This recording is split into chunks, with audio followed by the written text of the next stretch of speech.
Something absolutely catastrophic just happened on July 19th, 2025, and the world is completely ignoring it. China launched the most devastating water war in human history, a systematic attack that will control the survival of over 200 million people across 6 nations. Now, this isn't just infrastructure development, this is China's master plan to dominate Asia through the ultimate weapon, water. YouTube's algorithm suppresses this content, and Chinese bots work overtime to bury videos exposing their strategy. Your likes and subscriptions are literally the only way to fight back and spread this information. Here's the terrifying truth they don't want you to know.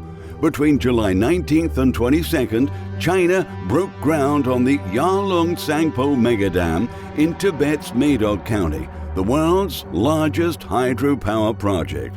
This monster costs 1.2 trillion yuan, that's $167 billion, generating 60 to 70 gigawatts. China claims it'll power 300 million people by the early 2030s and reduce coal dependency.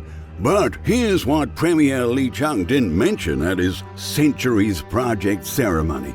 This dam sits just 30 kilometers from India's border in Earth's deepest canyon, where water plunges 2,000 meters across 50 kilometers. They're blasting 5 cascade stations plus tunnels over 20 kilometers long through the Himalayas, all in a seismic nightmare zone with 600 plus floods since 1980.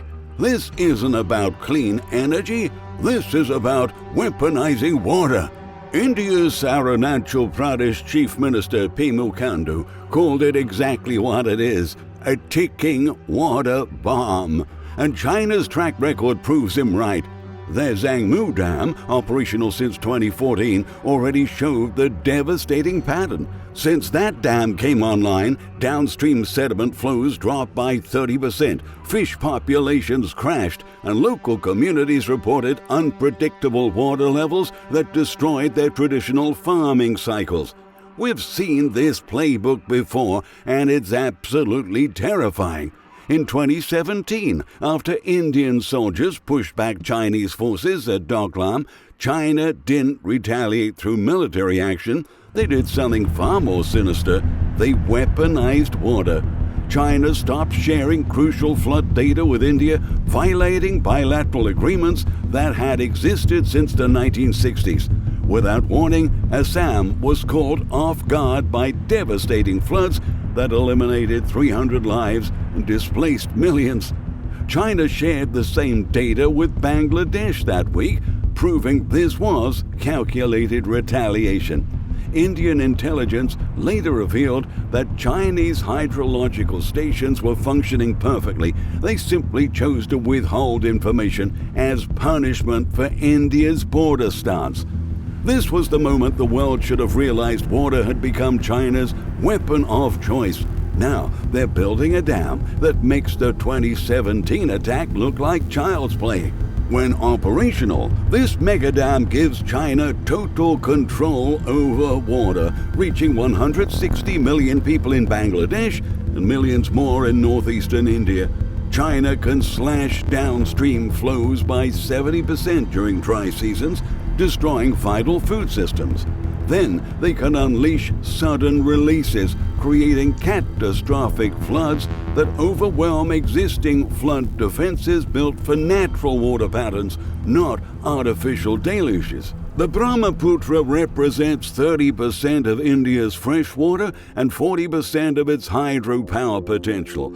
China now controls half the river basin through a network of dams, with a new megadam serving as the ultimate choke point. Sediment trapping upstream will devastate soil fertility across India's northeastern agricultural heartland. We're looking at 218 fish species facing extinction, including crucial pilsa and marcia that support millions of livelihoods. Delta erosion plus seawater encroachment will destroy the Sundarbans ecosystem, threatening fishing communities across the region. The mangrove forests that protect coastal Bangladesh from cyclones will disappear, leaving the entire nation vulnerable to climate disasters. India updated parliamentary monitoring this August, demanding transparency. Their January formal protest to Beijing got silence.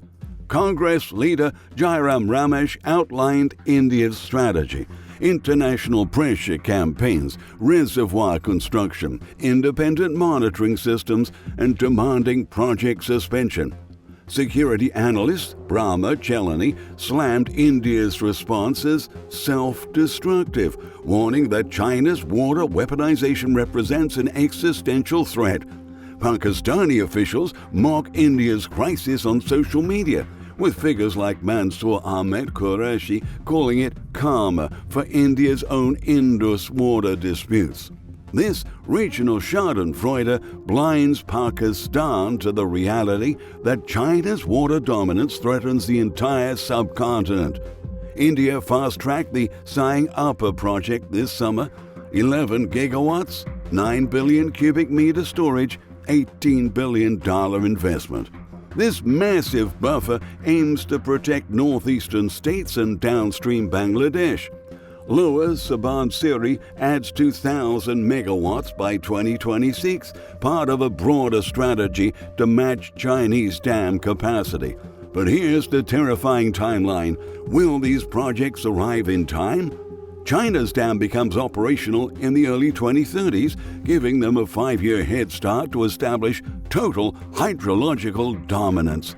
Bangladesh depends on these waters for survival. Prime Minister Sheikh Hasina's government sent letters in February and July requesting environmental data. Beijing's response? Complete silence. For a nation of 160 million people living in one of the world's largest deltas, this silence is a death sentence. Entire harvest cycles face obliteration as changing water patterns disrupt traditional farming. The fishing industry collapse will devastate 2 million workers across India and Bangladesh.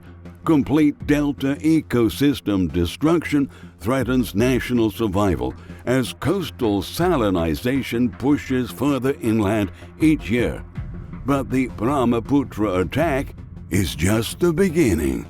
China operates 12 mainstream Mekong dams, hoarding 10 trillion gallons, 50% of the river's active water. They retained 2.38 billion cubic meters in 2023-2024 alone, water that should have reached 60 million people downstream. Jiangsan flows dropped 40% below average, creating artificial drought conditions even during monsoon season.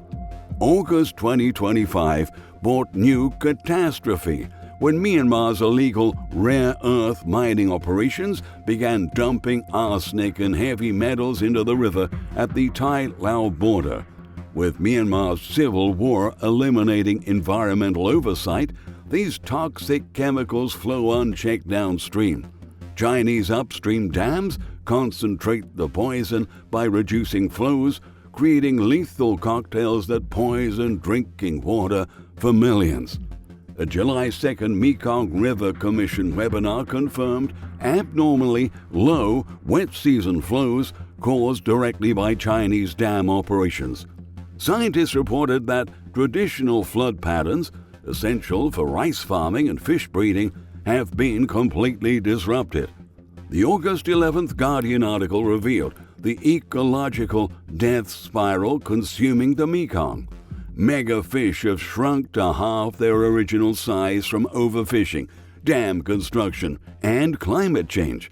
These massive catfish and rays, some weighing over 300 kilograms, are disappearing forever. Local fishermen report catches that once filled boats now barely fill buckets. Vietnam's Mekong Delta produces 50% of national rice plus $10 billion in seafood exports annually.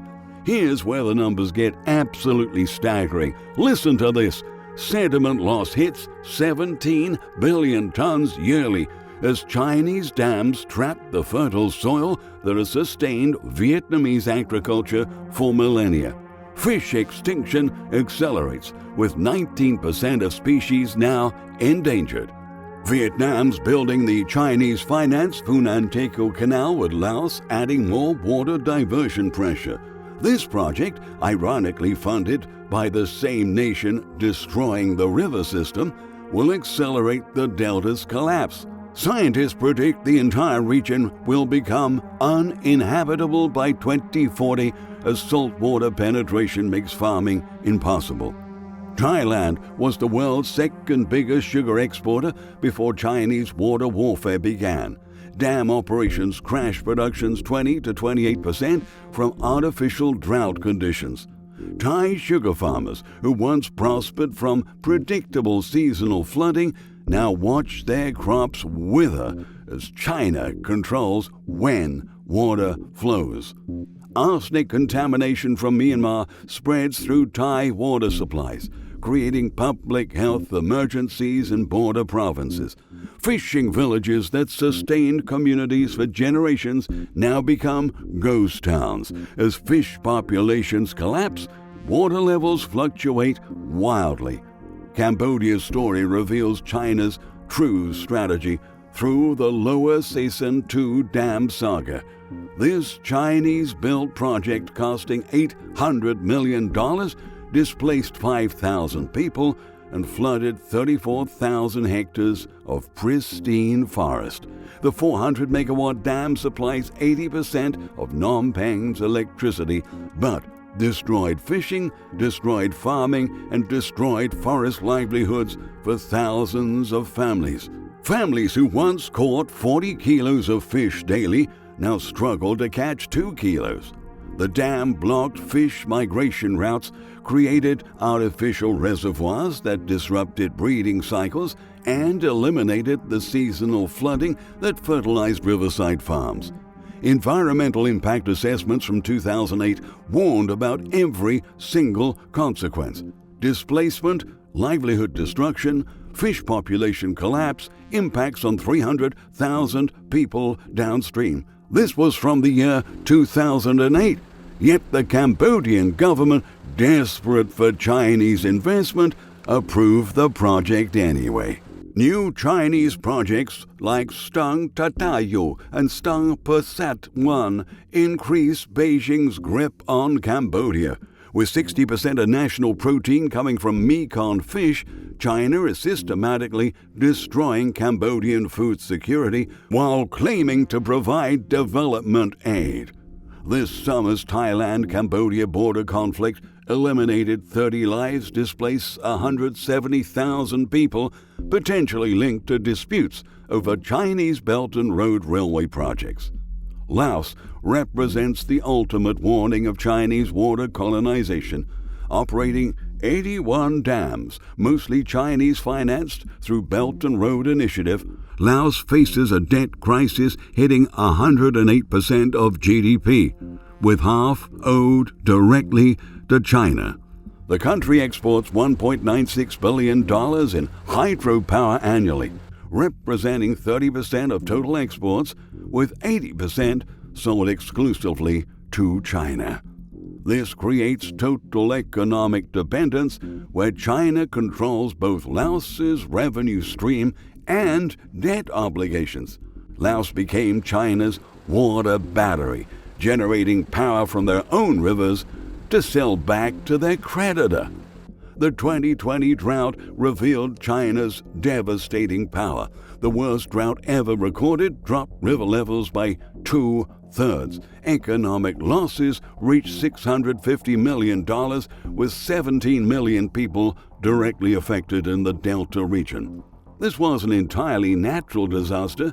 Chinese dam operations amplified the crisis by withholding water during critical periods. What makes China's strategy even more insidious is how they exploit climate change patterns. Asia's monsoons are becoming increasingly unpredictable due to global warming. China's dams amplify this chaos, holding back water during droughts when countries need it most, then releasing floods during monsoon season when they can't handle the additional water. This is weather warfare disguised as climate adaptation. By controlling water timing, China creates artificial droughts and floods that devastate downstream economies while positioning themselves as the solution provider through development loans. The timing isn't coincidental. China's building these water weapons precisely when climate change makes fresh water the most valuable resource on Earth. By 2050, water stress will affect 5 billion people globally. China is positioning itself to control who survives in Asia's water-scarce future. For over 3 decades, Beijing has kept its neighbors in the dark, refusing to join international water treaties like the UN's 1997 Water Convention, while demanding other nations respect their sovereignty. No rainfall data, no dam operation schedules, no flood warnings, no accountability. China invested over $75 billion in lower Mekong countries between 2010 to 2019, creating debt dependency. The Lancang-Mekong Cooperation Framework undermines the existing Mekong River Commission by offering attractive funding while imposing Chinese operational standards. China maintains only dialogue partner status with the MRC while building dams without permission, then creates binding agreements through economic coercion. ASEAN's $3.9 trillion GDP faces fragmentation as Chinese water control threatens regional integration. The debt trap mechanism operates through China's Export-Import Bank and Development Bank, which finance projects with terms that seem attractive initially but create long-term dependency. Countries can repay through natural resource exports, geopolitical favors, or strategic asset control. Sri Lanka handed over Hambantota port on a 99-year lease when debt payments became impossible. Djibouti owes China 75% of its GDP, leading to China's first overseas military base. Kenya's railway debt ties 21% of external obligations to China. The pattern repeats everywhere. Chinese money builds the projects, Chinese companies operate them, Chinese workers staff them, Chinese banks hold the debt. Countries get immediate infrastructure, but, and it's a big but, they surrender long-term sovereignty. First power generation from the Yarlung Tsangpo mega dam starts in the early 2030s. By then, China will control the survival of 6 nations representing over 200 million people: India, Bangladesh, Vietnam, Thailand, Cambodia, and Laos. Not engineering, but empire building through hydrological domination at planetary scale. China learned that armies are expensive and create international backlash, but controlling rivers costs less and delivers total submission. It all started in 2017 with a flood that was anything but natural. The 2020 drought that devastated 17 million lives was their proof of concept. Now, they're building the ultimate weapon, the power to turn Asia's rivers on and off at will, creating famines or floods with the flip of a switch. The water wars have begun. China already holds the valve. The question isn't whether these nations can fight back, it's whether they can survive when China decides to cut off the flow completely. If this exposed China's water warfare strategy, smash like and subscribe. Comment below, what should these countries do? Are we watching the birth of hydrological warfare that makes conventional weapons look obsolete?